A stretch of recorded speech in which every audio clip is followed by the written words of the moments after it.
ஸ்தோத்திரம். இயேசு கிறிஸ்து நாமத்தினாலே உங்களை வரவேற்கிறோம். முக்கியமாக நம்ம தேவ வசனத்துக்கு நம்ம போவோம். அதன் பிறகு மற்ற என்ன அப்புறம் கொடுப்போம். தேர்ஸ்டே உங்களுக்கு படிக்க சொன்னேன்.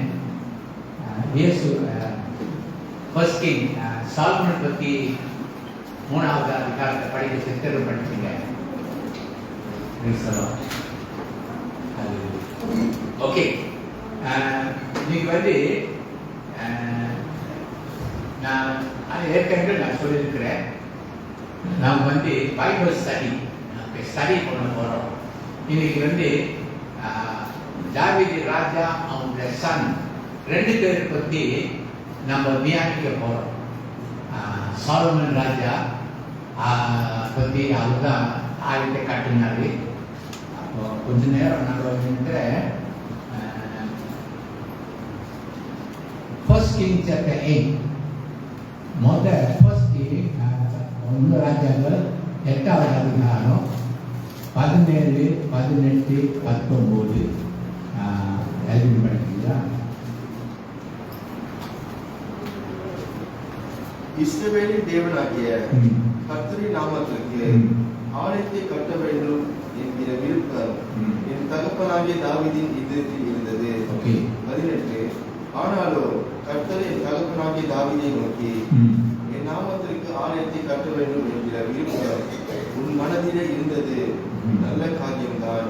19 ஆகிலும் நீ அந்த ஆலயத்தை கட்ட மாட்டாய். உன் கற்ப பிறப்பாகிய உன் குமாரனே என் நாமத்திற்கு அந்த ஆலயத்தை கட்டுவான் என்றான். ஓகே, ஜெபிப்போம். அன்பு தகப்பனே, அந்த ஜீவ வசனத்தை ஆசீர்வதியும். இந்த வசனம் மூலமாக நான் பேசும்போது கர்த்தாவே ஒவ்வொரு உள்ளத்தில் பேசி பலப்படுத்தும். தடை செய்கிற ஆவி இயேசு நாமத்தால் கட்டி அப்புறப்படுத்துகிறோம். ஆகவே ஆண்டவரே நாம மட்டும் உயர்த்தப்படட்டும். ஆண்டவர் இயேசு கிறிஸ்து நாமத்தினாலே ஜெபிக்கிறேன். ஆமென். இங்க 2 பேர் பேசுறாங்க. 17வது வசனம்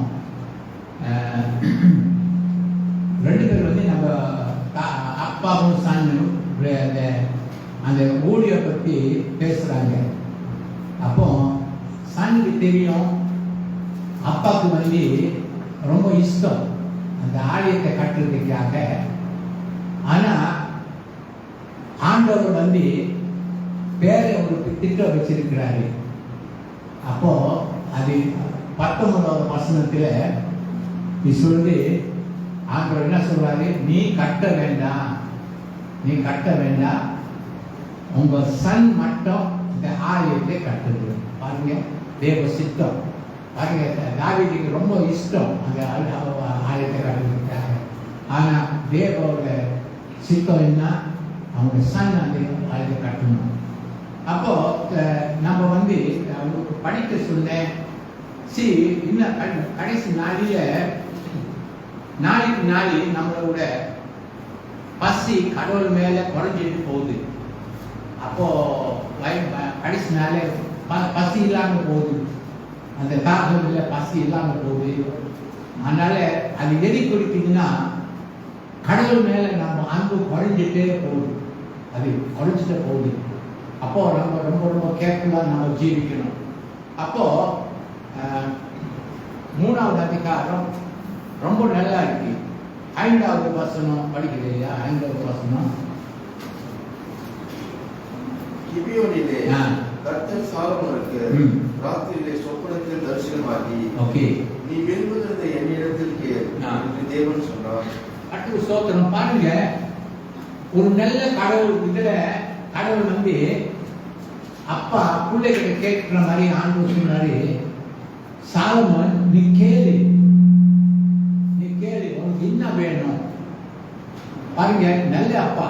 பாருங்க கடவுள் நல்ல அப்பா. ஆனா சாலமன் நினைக்கிறேன்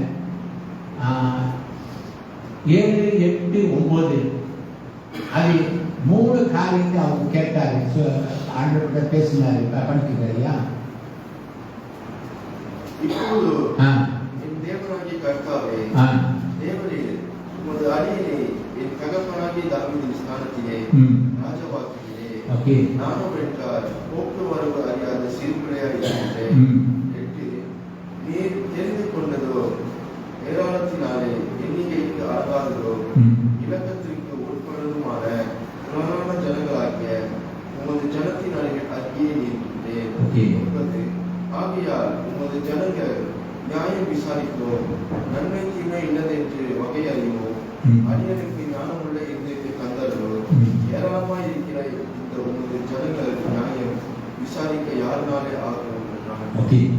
பாருங்க, ஆண்டவர் முடியாதுன்னு சொல்லல. அவர் என்ன கேட்கிறாரா எல்லாம் முடியும்னே. 10வது வசனம் ரொம்ப நல்லா இருக்கு, படிக்கிறது இல்லையா? 10வது வசனம். சாலமோன் இந்த காரியத்தை கேட்டது ஆண்டவருடைய பார்வைக்கு உகந்த விண்ணப்பமாய் இருந்தது. உகந்த ஸ்வீட் ஸ்மெல்லிங். அவரு ஆண்டவருடைய கேட்டது கடவுளுக்கு ரொம்ப ரொம்ப பிரியமா இருந்துச்சு. கடவுள் ஒன்று சொல்லல, இது வேண்டா இது வேண்டா, இப்படி நான் இது கொடுக்குறேன்னு. ஆனா 3 சாலமன் ராஜா ஆரம்பிக்கும் போது நல்லா ஆரம்பிச்சாரு. ஆனா 11வது வசனத்தை படிக்கிறீங்களா? ஆகையால் தேவன் அவனை நோக்கி, நீ உனக்கு நீடித்த நாட்களை கேளாமலோ, ஐஸ்வர்யத்தை கேளாமலோ, உன் சத்துருக்களின் பிராணனை கேளாமலோ, நீ இந்த காரியத்தை கேட்டு நியாயம் விசாரிக்கிறதுக்கு என்று ஞானத்தை உனக்கு வேண்டிக் கொண்டபடினான். பாருங்க, நல்ல சாலமன் ராஜா நல்லா ஆரம்பிச்சாரு. அவருடைய பாருங்க, திரளான ஜனங்களை நீங்க நியாயம் விசாரிக்கணும். சில அவர் தான் அந்த தேசத்துக்கு ராஜா. அப்போ ஜனங்கள் வருவாங்க அவங்களோட பிரச்சனையோட. அப்போ நீங்க அவங்களை விசாரிக்கணும். அப்போ கடவுள் சாலமன் போல ஞானி உலகத்தில் யாரும் கிஃப்டட் பர்சன், அவர் போல யாருமே இல்லை. கடைசியாக நினைக்கிறேன் எல்லா கடவுள் அடுத்தது சாலமன் பாருங்க, நல்ல உண்மை சொல்ற, உண்மையா ரொம்ப சின்சியர்லி அவர் பணம் கேட்கல. நம்ம பணம் கேட்டிருக்கலாமே, பணம் கேட்டிருக்கலாம், லாங் லைஃப் கேட்டிருக்கலாம், ஆனா ஒன்றும் கேட்கல. ஆனா கடவுள் என்ன சொன்னாரு அவருக்கு? என்ன, நீ கேட்காம உங்களுக்கு ஐஸ்வர்யத்தை கொடுப்பேன்னு சொன்னாரு. அதனால்தான் ரொம்ப ரொம்ப முக்கியம் ஒரு வார்த்தை. இதுதான் நம்ம வாழ்க்கையில, உங்க வாழ்க்கையில இந்த வசனத்தை ரொம்ப ரொம்ப முக்கியம். ஓகே, படியா 14. உன் தகப்பனாகிய தாவீது நடந்தது போல நீயும் என் கட்டளைகளையும் என் நியாயங்களையும் கைக்கொண்டு என் வழிகளில் நடப்பாயாகி உன் நாட்களையும் நீடித்திருக்க பண்ணுவேன் என்றார். பாருங்க,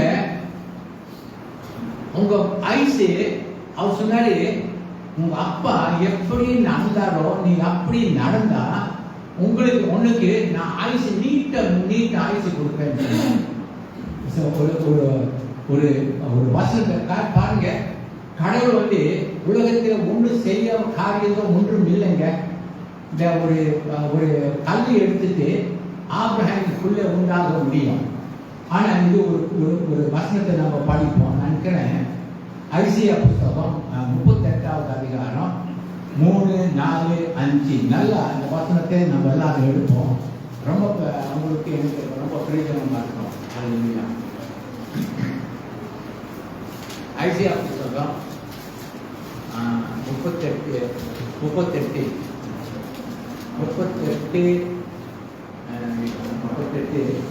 மூணாவது அதிகாரம் 3வது வசனத்தில் 5வது வசனம் படிங்க. அந்நாட்களில் எசேக்கியா வியாதிப்பட்டு மரணத்துக்கு ஏதுவாயிருந்தார். அப்பொழுது ஆமோசின் குமாரனாகிய ஏசாயா என்னும் தீர்க்கதரிசி அவனிடத்தில் அவனை நோக்கி, நீர் உமது வீட்டு காரியத்தை ஒழுங்குபடுத்தும், நீர் பிழைக்க மாட்டீர், மரித்து போவீர் என்று கர்த்தர் சொல்கிறார் என்றார். 2 அப்பொழுது எசேக்கியா தன் முகத்தை சுவர்புறமாக திருப்பிக் கொண்டு கர்த்தரை நோக்கி 3 கர்த்தாவே, நான் உமக்கு முன்பாக உண்மையும் மனமுத்தமுமாய் நடந்து உமது பார்வைக்கு நலமானதை செய்தேன் என்பதை நினைத்தருளும் என்று விண்ணப்பம் பண்ணி எசேக்கியா மிகவும் அழுதார். 4 அப்பொழுது எசேயாவுக்கு உண்டான கர்த்தருடைய வார்த்தையாவது 5 நீ போய் எசேக்கியாவை நோக்கி, உன் தகப்பனாகிய தாவீதின் தேவனாகிய கர்த்தர் என்னவென்றால், உன் விண்ணப்பத்தை கேட்டேன், உன் கண்ணீரை கண்டேன். இதோ உன் நாட்களோடு 15 வருஷம் கூட்டுவேன். ஓகே, ஆண்டவர் வந்து நல்ல சந்தர்ப்பம். அவர் நான் பூமியில ரொம்ப நாள் இருக்கிறதுக்கு ரொம்ப எல்லாருக்கும் ஆசை, சாப்பிடுறதுக்கு யாரும் ஆசை இல்லை. அப்போ ஆண்டவர் கேட்டாரு, நீ உண்மையாக என் வசனம் பாருங்க, கடவுள் இன்னும் எதிர்பார்க்கிறான்னா வசனம் தான். எவ்வளோக்கு எவ்வளோ நீ வசன பிரகாரம் ஜீவிக்கும் போது கடவுள் ரொம்ப ரொம்ப பிரியமா இருக்கிறாரு. அப்போ அவர் ஒரு வார்த்தை சொன்னாரு, அப்பா இதே மாதிரி தான் என் முன்பாக வசன பிரகாரம் ஆரம்பத்தில் கடைசி வரை வசன பிரகாரம் அவர் ஜீவித்தாரு. நீ அப்படி நீ ஜீவித்தா நான் உனக்கு நீட்டான நாட்கள் சேர்த்து கொடுப்பேன்னு ஆண்டவர் சொன்னார். ஆனா சாலமன் அதுக்கு ஒரு பதில் கொடுக்கல. அதான் ரொம்ப ரொம்ப நீங்க நான் இருந்தா யாராவது கடவுள் வந்துட்டு சொப்னத்துல நீ வசன பிரகாரம் நட, உனக்கு 20 வருஷம் கூட ஒரு 40 வருஷம் கூட இந்த பூமியில வாழறதுக்கு நான் நீட்டை கொடுப்பேன்னு எவ்வளவு பாண்டானே சொல்லுவீங்க. எல்லாரும் கை கொடுப்பாங்க, ஐயோ இந்த உலகத்துல ரொம்ப நாள் ஜீவிக்க ஆசைன்னு எல்லாரும் கை. ஆனா சாலமன் ராஜா இந்த ஒரு காரியத்தை செய்ய. அதனால ஒரு காரியத்தை நம்ம தியானிக்கணும். என்னன்னா, நம்ம பரலோகம் போறதுக்கு இந்த பெரிய ஆலயத்தை கட்டலாம், 1000 நீங்க ஆத்மா சரி கொண்டு வரலாம், பணம் கொடுக்கலாம். ஆனா ஒரு காரியம் உண்மைன்னா என்னன்னா, அது கடவுள் எதிர்பார்க்கிறது ரொம்ப பரிசுத்த ஜீவியம் தான் ஆண்டவர் எதிர்பார்க்கிறாரு. அப்போ சாலமன் ராஜா அது என்ன நடந்துச்சுங்களா, நான் நினைக்கிறேன் ஒரு வசனம்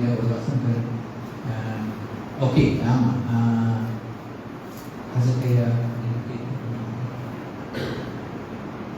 ஓகே, 8:63. அப்போ ஆரம்பத்திலிருந்து 8வது அதிகாரம் 63வது வசனம் கடைசியாக சாலமன் அந்த ஆலயத்தை கட்டி முடிச்சிட்டாரு. முடிச்ச பிறகு அவரு திரளான 1000 மாடு எடுத்துட்டு போய் என்ன செஞ்சாருன்னா அவரு பிரதிஷ்டை பண்ணாரு.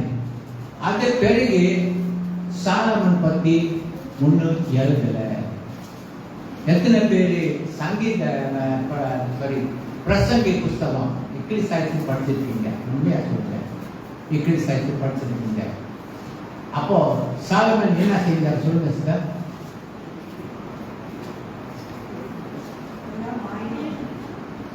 என்ன ஒரு காரியத்தை அவர் செஞ்சாரு. அங்க நீங்க பாருங்க, அங்க நம்ம கடவுள்கிட்ட இருந்து அந்த சபை கட்ட முடிஞ்ச பிறகு கீழே இறங்கி உலகத்துக்கு போயிட்டாரு. எங்க போயிட்டாரு? உலகத்துக்கு போயிட்டாரு. இதுதான் ரொம்ப ரொம்ப ஆச்சரியமா இருக்கு. இது நீங்க ஒரு கடமைக்காக ஒரு ஆலயத்தை கட்டலாம், கடமைக்காக நீங்க பணம் கொடுக்கலாம். ஆனா நீங்க ஒவ்வொரு காரியத்தை நீங்க செய்யும் போது ஆரம்பத்தில் கடவுள் உங்களை நேசித்தார் இல்ல, அப்போ நீ என்ன செஞ்சா கூட இந்த முழு இருக்கு அவர் கடவுளை நேசித்து அந்த ஆலயத்தை அவர் கட்டியிருந்தா கடைசி வரை அங்க இருந்திருப்பார். அவர் ஒரு கடமைக்காக கட்டிட்டு பிரசங்கி புஸ்தகத்துக்கு போயிட்டாரு. பிரசங்கி புஸ்தகத்துக்கு நம்ம எல்லாரும் தெரியுமாங்க, பிரசங்கி புஸ்தகம் ஆஃப்டர் ப்ரோவர்ப்ஸ்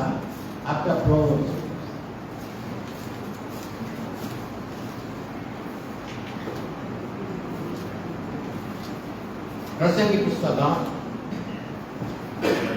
2வது அதிகாரம் 10வது வசனம். இதுல நான் கூட இருக்கிறேன்.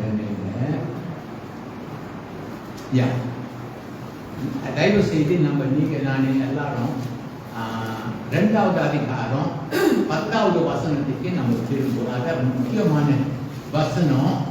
அவரு கீழே இறங்க உடனே உலகத்துக்கு போய் என்ன செஞ்சாருன்னு 10வது வசனம் படிக்கிறீங்க. 10வது வசனம். என் கண்கள் இச்சித்தவைகளை ஒன்றும் நான் அவைகளுக்கு தடை பண்ணவில்லை. ஓகே. என் இருதயத்துக்கு ஒரு சந்தோஷத்தையோ நான் வேண்டும் என்று விலக்கி வைக்கவில்லை. ஓகே.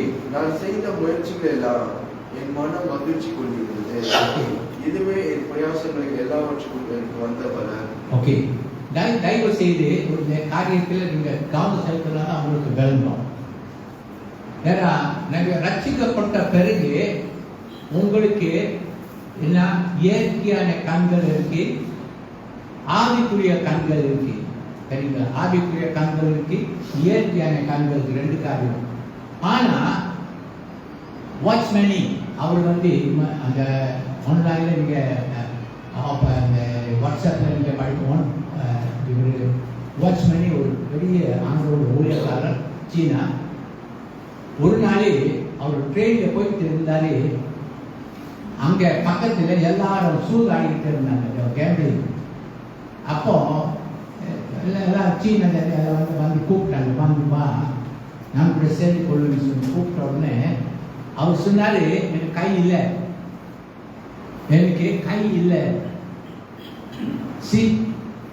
அப்போ நீங்க ரட்சிக்கப்பட்ட பிறகு உங்க கை பரிசுத்த கை, உங்க கண்ணு பரிசுத்த கண்ணு, உங்க காலு பரிசுத்த காலு, எல்லாமே எல்லாம் பரிசுத்த காலு. பாருங்க பாருங்க, ஆண்டு பாருங்க, உண்மையா அவர் ஆலயத்தை கட்டாரு. ஆனா கடமைக்காக நான் நினைக்கிறேன் அவர் கட்டியிருப்பாரு. ஆனா ஆரம்பத்தில் நல்லா ஆரம்பிச்சாரு. ஆனா போக போக போக அவர் அந்த உலக ஆசை விட்டுட்டு போல. இதுதான் நீங்க நான் கடைசி நாளில ரொம்ப கேர்ஃபுல்லா இருக்கணும். இப்போ நீங்க டெலிவிஷன் பார்க்குறீங்க. ஒரு பாஸ்டர் புக்கில் நான் ஒரு படிச்சது அப்புறம் காமிக்கிறேன். டெலிவிஷன் நீங்க பார்க்குறீங்க, எந்த ப்ரோக்ராம் நீங்க பார்க்கும்போது இந்த உள்ளத்தில் இருக்கிறது வந்து பரிசுத்த ஆவி. அப்போ டெலிவிஷன் ப்ரோக்ராம் வந்து எல்லாம் உலக ஆவி. தெரியுமா உங்களுக்கு? உலக ஆவி. அப்போ நீ எவ்வளோ ஹேண்ட்போன் பார்க்குறீங்க, டிவி பார்க்குறீங்க, உங்களுக்கு ரொம்ப ரொம்ப பாதிக்கும். ஒரு பாஸ்டர் எழுதிருக்கிறாரு, அவர் ஒரு வசனத்தை எனக்கு காமிச்சாரு. அந்த வசனத்தை கை வச்சுட்டு நாங்கள் அந்த வசனத்துக்கு நம்ம திரும்புவோம். 2 Peter chapter 7 and 8. 2 Peter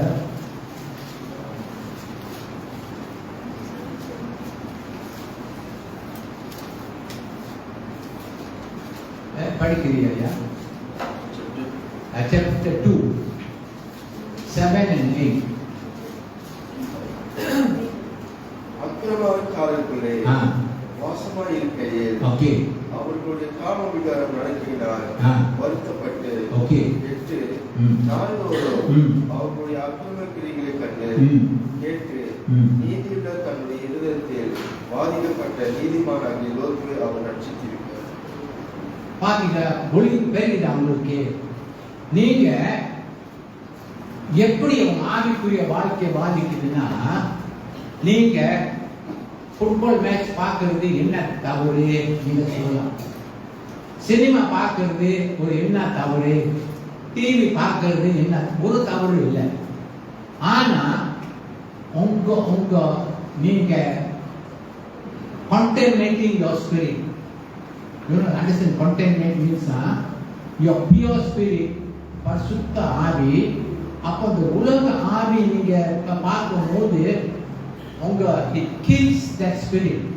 உள்ள இந்த பரிசுத்த ஆவி உள்ள இருக்கிறாங்கல்ல, become no effective. அந்த பவர் இல்லாம போயிடும். இப்போ நீங்க கொஞ்சம் உங்களுக்கு பேசுற கேளுங்க. ஏன் உங்களுக்கு கடவுள் மேல பசி, அந்த வசனத்தை பசி, வசனம் படிக்கிறதுக்கு பசி வராம இருக்கு.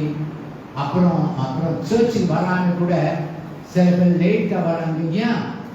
பிகாஸ் அந்த பசி நீதி மேலே பசித்தாதவங்களோட பாக்கியவான்கள், அவங்க திருப்தி அடைவர்கள்.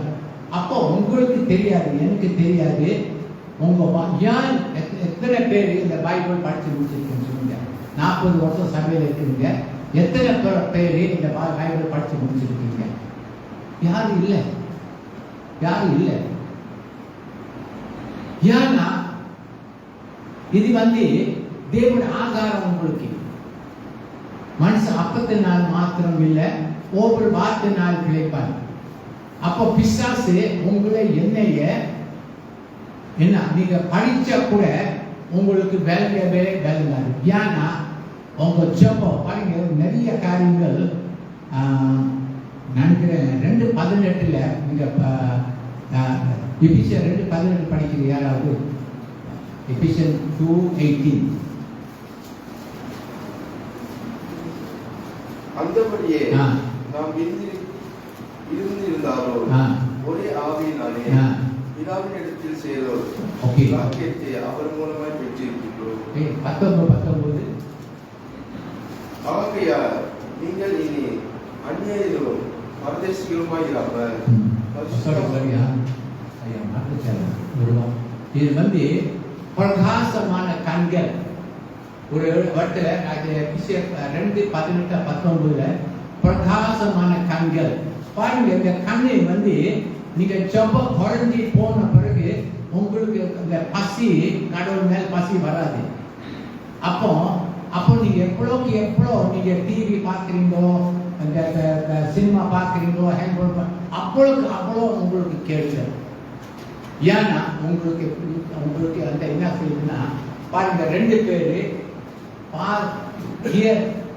தமிழ் நல்லா இருக்கு, பார்க்கறது, ஹியரிங் அண்ட் சீயிங். அப்போ 2 பேர் எப்படி இருந்தாங்க? பயங்கரமா கட்டில இருந்த கடவுள் அவங்கள என்ன செஞ்சாங்க? படிப்பாங்க. 2 பேதுரு 2வது அதிகாரம் 8வது வசனம் படி.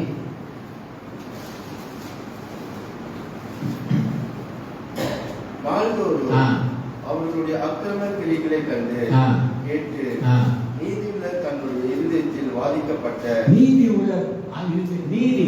நம்ம எல்லாரும் நீதிமான் தெரியுங்களா? அப்போ இந்த அசுத்தங்கள் உங்களை என்னைய ரொம்ப ரொம்ப பாதிக்கும்.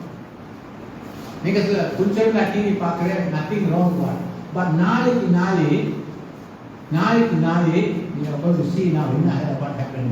அப்போ நாளைக்கு உங்களுக்கு ஒரு கடமைக்காக சபையில் உட்காந்துட்டு கடமைக்காக பைபிள் படிக்கிறது. ஆனா உங்களுக்கு அந்த ஒரு தாகம், கடவுள் மேல ஒரு தாகம் உங்களுக்கு வரவே வராது.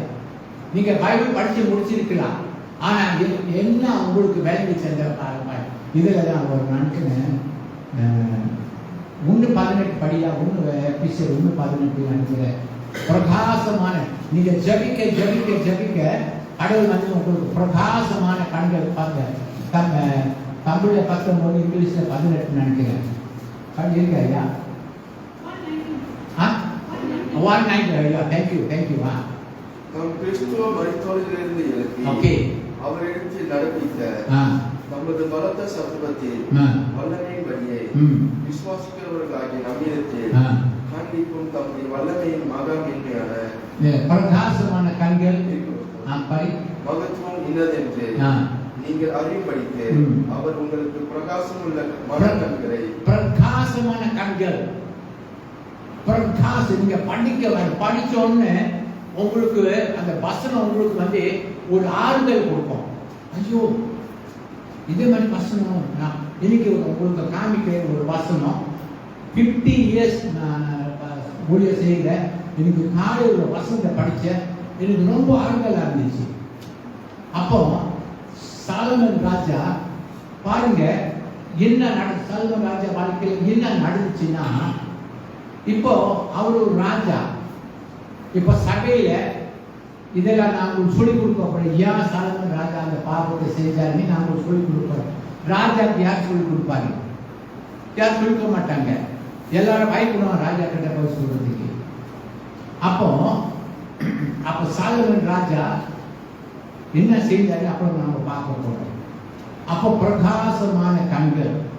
அப்போ உங்களுக்கு எனக்கு பிரகாசமான கண்கள் இல்லாட்டி இந்த பைபிள் சும்மா நீங்க படிக்கலாம்.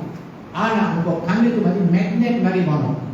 மேக்னெட் வரும். அப்படியே ஐயோ எத்தனை பேர் வசனம் படிச்சிருக்கிறேன் அவ்வளோ வேலை இதாக இருக்கு சொல்லி உங்களுக்கு ரொம்ப ஒரு ஆறுதலாக இருக்கும். அப்போ உங்க வாழ்க்கையில ஜபம், அப்போ உங்க வாழ்க்கையில ஜபம் இந்த பரிசுத்த ஜீவியம் ரெண்டு சேர்க்கும் போது தான் இந்த பைபிள் நீங்க படிக்கும் போது உங்களுக்கு ரொம்ப ஆறுதலா இருக்கும், உங்களுக்கு ரொம்ப கம்ஃபர்டிங்கா இருக்கும். ஓகே ஓகே அப்போ ஸோ ஓகே ஓகே அப்போ ஸோ ரெண்டு 10 வந்து சாலமன் யார் அவங்க எழுத்துட்டு போயிட்டு தெரியுங்களா? சாலமன் பாருங்க, இதை நடந்துட்ட பாருங்க. பாருங்க யார் சாலமன் ராஜா அந்த மாதிரி இடத்துக்கு போயிட்டாருன்னா, நீங்க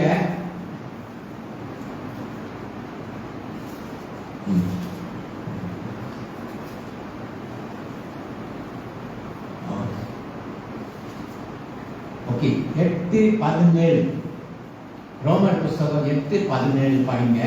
என்ன நடந்து சாலமன் ராஜா?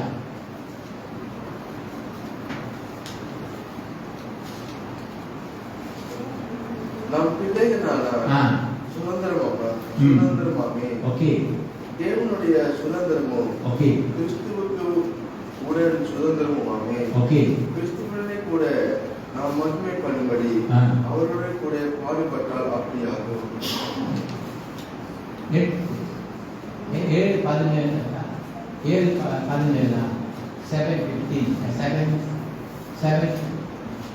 ஆதலால் நான் அல்ல, எனக்குள் வாசமாயிருக்கிற பாவமே அப்படி செய்கிறது. ஓகே சாலமன் ராஜா அந்த இடத்துக்கு போல யார் இருந்துட்டு போயிடுச்சு?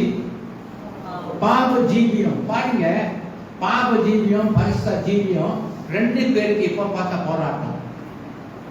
Understand? It's a conflict between your spiritual life and your fleshly life. அப்போ ஆண்டவர் இயேசு யார் காலையில் எழுந்திரிச்சு அவங்க ஜெபிச்சார் தெரியுங்களா? வேற ஒன்றும் இல்லை. இந்த மாம்சத்துக்கு நம்ம அடிக்கணும். அவர் நீங்க ஆவியானவர் மாம்சத்துக்கு வந்து என்ன செய்யணும்? அவரை அடக்கணும். இப்போ சாலமன் ராஜாவோட பிரச்சனை வாட்ஸ் ராங் வித் சாலமன் ராஜா? இன்னும் தி சிம்பிள் லைஃப் அப்படி கொண்டு சரிங்களா? அப்போ என்ன செஞ்சாரு? அப்போ இதுதான் கண்ணுக்கு பிரியம், இது கடவுளுக்கு பிரியமா காரியம் அவர் செய்யல. கண்ணுக்கு ரொம்ப பிரியம். Sometimes you like certain things you like to see, your nature like to see certain things, நான் என்ன அவர் என்ன செய்தாரு நம்ம பார்க்கலாம். 4வது வசனத்தை படிங்க. பிரசங்கி புஸ்தகம் 4வது வசனம், 2வது அதிகாரம் 4வது வசனம். நான் பெரிய வேலைகளை செய்தேன். ஓகே. எனக்காக வீடுகளை கட்டினேன். திராட்சை தோட்டத்தை நாட்டினேன். ஓகே. அப்போ திராட்சை தோட்டம், வீடு யாருக்கு ரொம்ப இஷ்டம்? யாருக்கு இஷ்டம்? இயற்கையான மனுஷன் ரொம்ப இஷ்டம். ஓகேயா? புரியுமா? இயற்கையான மனுஷன் ரொம்ப இஷ்டம். கடவுளுக்கு இஷ்டம் இல்லை. நீ பெரிய வீடு கட்டுறது, நீ பூ தோட்டம் கட்டுறது, கடவுள் வந்துட்டு அது பிரியம் இல்லை. கடவுள் வந்து அவர் வசனம் பிரகாரம் நீ ஜீவிக்கும் போது அவர் பிரியமா இருக்கு. அப்ப அடுத்த வசனத்தை கடவுள் சாலமோன் என்ன செஞ்சாரு? 5வது வசனம். எனக்காக தோட்டங்களையோ சிங்காரவனங்களையோ ஓகே உண்டாக்கினேன். ஓகே, அழகான ஓகே, கண்ணுக்கு ரொம்ப நல்லா இருக்கு. ஓகே, எனக்கு கண்ணுக்கு நல்லா இருக்கு. பாருங்க, இந்த பாப ஜீவியம் இந்த இயற்கையான மனிதனை பிரியப்படுத்துறாரு. ஆவிக்குரிய மனுஷன் யாருக்கு பிரியப்படுத்துறாரு?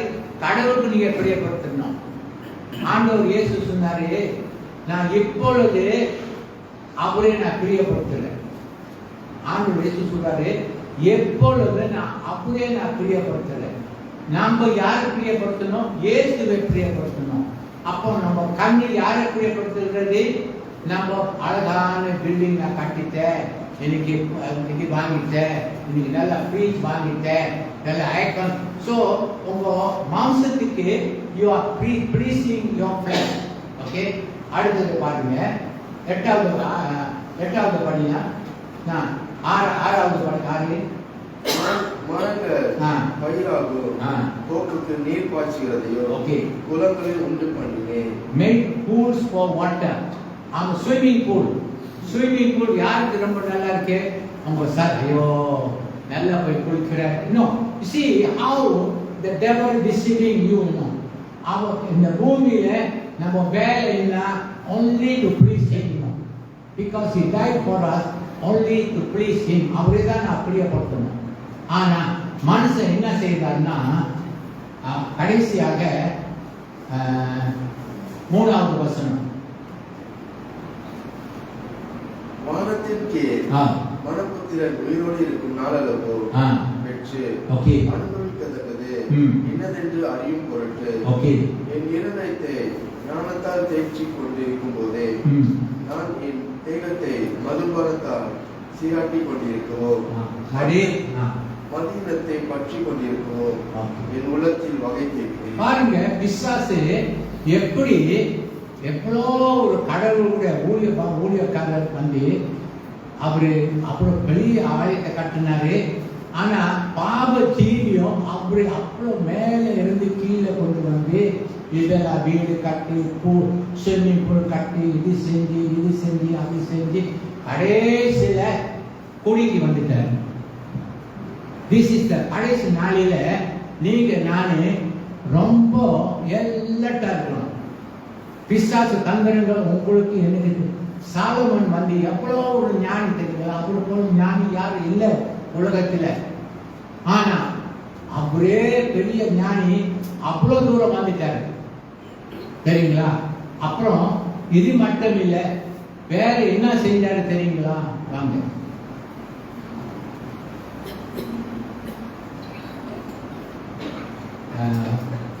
ஒன்று ராஜாக்கள்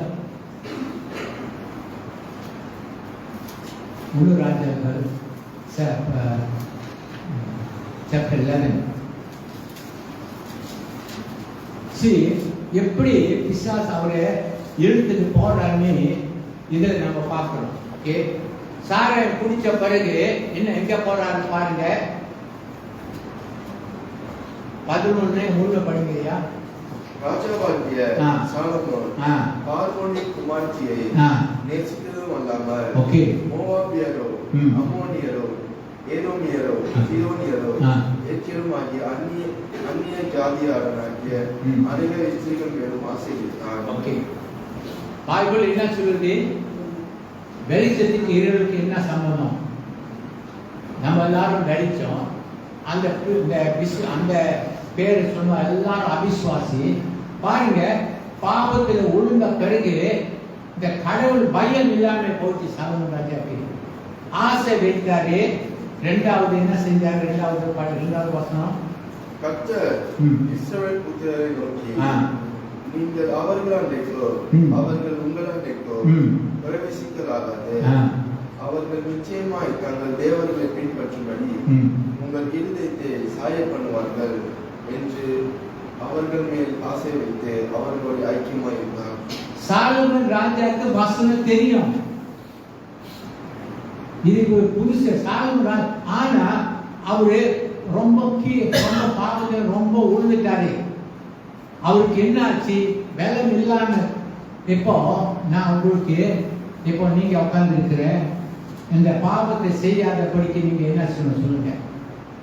சொல்லுங்க என்ன சொல்லணும்? நீங்க ஜபிக்கணும். அந்த சாலமோன் ராஜாக்கு யாரு சொல்லி கொடுக்குற? நீ ஜபி. ஓகே, நீ ஜபிக்க ஆவி என்ன செய்யணும்? மாம்சைய அடக்கணும். அண்டர்ஸ்டாண்ட்? புரியுதா? நீங்க ஜபிக்க மாம்ச ஆவி என்ன செய்யும்? மாம்சத்தை அடக்கணும். அப்போ இவருக்கு சொல்லி கொடுத்து யாரும் இல்லை. என்ன பிசாசுக்கு அடிமை ஆயிட்டாரு.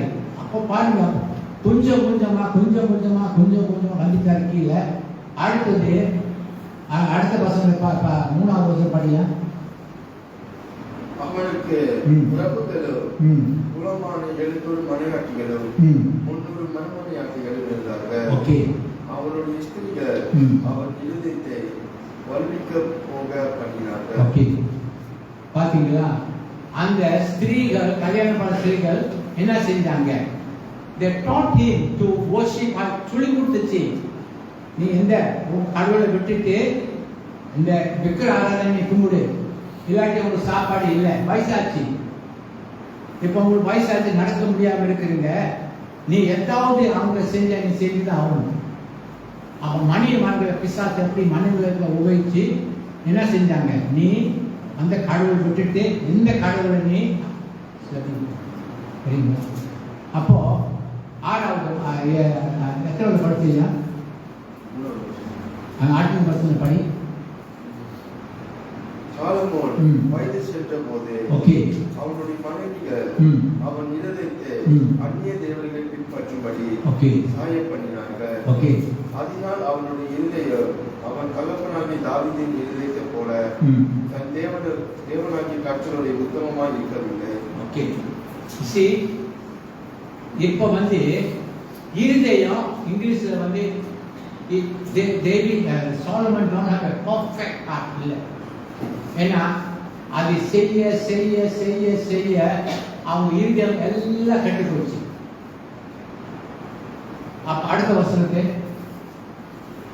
சாலமோன் சிதியோனின் தேவனாகிய அஸ்தோரத்தையோ அம்மோனியரின் அருவருப்பாகிய மில்கோவையும் பின்பற்றினார். ஆறு சாலமோன் தன் தகப்பனாகிய தாவீதை போல கர்த்தரை பூரணமாய் பின்பற்றாமல் கர்த்தரின் பார்வைக்கு பொல்லாப்பானதை செய்தார். அப்புறம் கடைசி சாலமோன் என்ன செஞ்சாரு தெரியுங்களா? பூரணமான 100% you must follow God. 100 நீங்க 99 நீங்க போனா கூட அந்த 1% அந்த வழியா பிசாசு மழை பண்ணும். அப்போ என்ன தவறு செஞ்சாரு? அப்பாவோட பர்ஃபெக்ட் அப்பாவுக்கு நல்ல இருதயம் இவருக்கு கெட்ட இருதயம், நாளைக்கு நாளை இந்த பாவம் செய்ய செய்ய கெட்ட இருதயம் ஆயிடுச்சு. அப்புறம் கடைசியில முழு இருதயத்துல அவர் பின்பற்றல. நான் கடைசி நாளையில நம்ம எப்படி ஜெயிக்கிறோம் தெரியுங்களா? 100% 100% நீங்க கடவுளுக்கு ஒப்பு கொடுத்தாதான் we can survive. இந்த வருகைக்கு நீங்க நானே ஆயத்தம் வர முடியும். கடைசியில 7வது வசனம் படியா.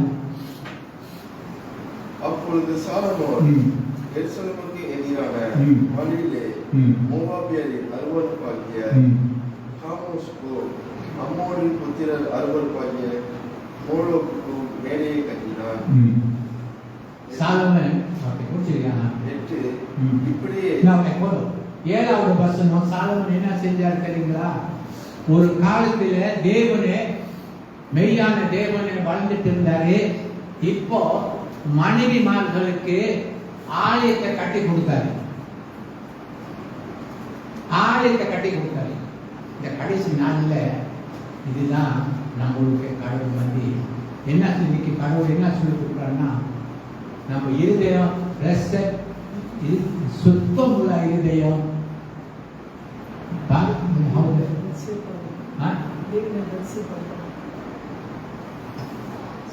சுத்தம் இருதயம் தேவனை தரிசனம். Okay thank you. அப்புறம் அடுத்தது அடுத்த காரியத்தை என்ன தவறு செய்தார்னா, முழு இருதயத்தில் அவர் பின்பற்றவில்லை. அப்போ இன்னைக்கு நம்ம என்ன செய்யணும்? சாலமன் முழுசா கடவுள் கொடுக்காதனால பாவத்தில் விழுந்தாரு. இன்னைக்கு நம்ம என்ன சேர்த்து நான் சொல்றேன், நீங்க நான் என்ன செய்யணும்? முழு இருதயத்தில் கற்றுக்கு நான் கொடுத்துட்டு சாலமன் போல நம்ம வாழ்க்கையில நடக்காம உண்மையாக கடவுளுக்கு இன்னைக்கு நம்ம கேட்டோம். அப்போ நம்ம என்ன செய்யறோம்? நம்ம ஜெபிக்க போறோம் ஆண்டவரை நோக்கி.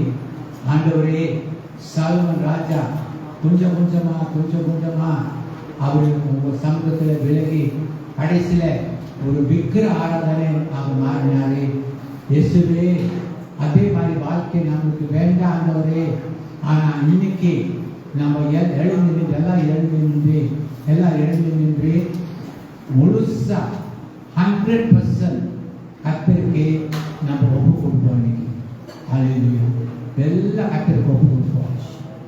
எல்லாம் கர்த்தருக்கு ஒப்பு கொடுப்போம். ஹல்லேலூயா ஹல்லேலூயா. வாய் திறந்து ஆண்டவருக்கு நன்றி செலுத்துவோம். அவ்வளோ நல்ல கடவுள். அப்போ சாலமன் ராஜா ஏன் அப்படி இருந்தார்னா, அவர் வாழ்க்கையில ஒரு குறை என்ன இருந்துச்சுன்னா, ஜப குறையா இருந்துச்சு. அப்போ முழுசா தேவனுக்கு ஒப்பு கொடு. இதெல்லாம் நம்ம வாழ்க்கையில இன்னைக்கு நம்ம ஒப்பு கொடுத்துட்டு தேவ சமூகத்தை நம்ம வாழ்க்கையை சரிப்படுத்துவோம். ஹல்லேலூயா. Commit your life to God and also make surrender your life 100% to God and ask God to lead you and guide you. ஜெபிப்போம். அன்புள்ள தகப்பனே, கால வேளையில சாலமன் ராஜா அழகான ஆலயத்தை கட்டினார் அப்பா. ஆனா அவங்க வாழ்க்கையில ஜபம் இல்லாதனால ஆண்டவரே உமக்கு முழுசா ஒப்பு கொடுத்தனால பாவத்தில் விழுந்தாரப்பா. அந்த மாதிரி வாழ்க்கை நம்மளுக்கு வேண்டாம் ஆண்டவரே. இந்த கால வேளையில நம்ம எல்லாரும் முழு மனதோட உமக்கு நம்ம சமூகம் ஒப்பு கொடுக்குறோம் ஐயா. ஆண்டவரே இந்த ஜப ஆகிய நம்ம வாழ்க்கையில ஊற்றும் ஆண்டவரே. ஜப ஆகிய ஊற்றும் இந்த வாழ்க்கையை சரிப்படுத்தும், நம்மளை வழி நடத்தும், நம்மளை நீ ஆசீர்வதியும். ஆண்டவர் இயேசு கிறிஸ்து நாமத்தினாலே வேண்டி ஜெபிக்கிறேன். ஆமென். அது